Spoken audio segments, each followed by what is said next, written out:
నా విజయ్ నా సీఎం అన్న ప్లీజ్ అన్న.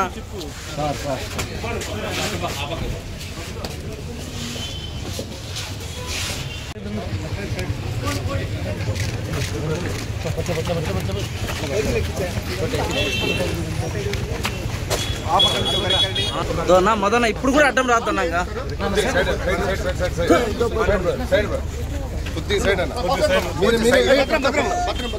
కొద్దిగా సైడ్ ఇవ్వండి. ఆ పక్క ఎవరు మన ఆ పక్క కూడా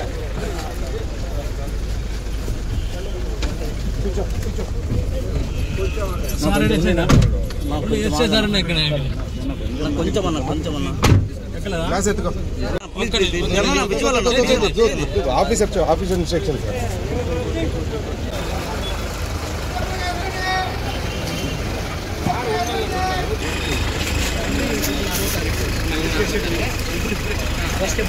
ఈరోజు ఎక్సైజ్ కోర్టులో ఒక కేసు జిల్లా కోర్టుకు కమిట్ చేయాలని హాజరుపరచాలని జైలు సెంట్రల్ జైలు వారికి కోర్టు వారు ఆదేశించారు.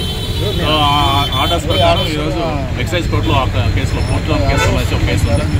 అది ఉమెన్స్ కోర్టుకు ట్రాన్స్ఫర్ చేస్తున్నారు ఇక్కడ నుండి. సో ఆయన అపీరెన్స్ అవసరం ఈరోజు డ్యూటీ చేశారు జైలు నుండి. జైలు అధికారులు central jail Rajahmundry central jail అధికారులు అది కమిట్ చేశారు.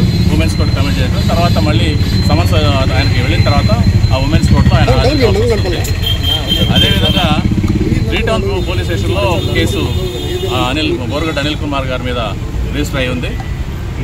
అందులో గత వాయిదా ఉంటే ఆయన హాజరు కాలేదు. ఆయన అప్పటికే జ్యుడిషియల్ రిమాండ్లో సెంట్రల్ ప్రిజన్ రాజమండ్రిలో ఉన్నందువలన మొబైల్ కోర్టు వారి ముందు హాజరు కాలేకపోవడం వల్ల కోర్టు వారు ఆ రోజు నాన్ బెయిలబుల్ వారెంట్స్ ఇష్యూ చేయడం జరిగింది. సో అందులో పీటీ వారెంట్స్ వేసి 3 టౌన్ పోలీసులు ఈరోజు మొబైల్ కోర్టు మ్యాజిస్ట్రేట్ గారి ముందు హాజరు జైలుకు ఆయన తీసుకెళ్తారు. ఈ నెల 10వ తారీఖున మొబైల్ కోర్టులో ఉంది. సో ఆ రోజు ఆయన ఎగ్జామ్ చేయడానికి కోసమని వాయిదా వేశారు. ఆయన అంతలోపల వచ్చి హాజరైతే కావచ్చు, లేదా కోర్టుకు మళ్ళీ జైలు వాళ్ళు హాజరుపరచాల్సి వస్తుంది.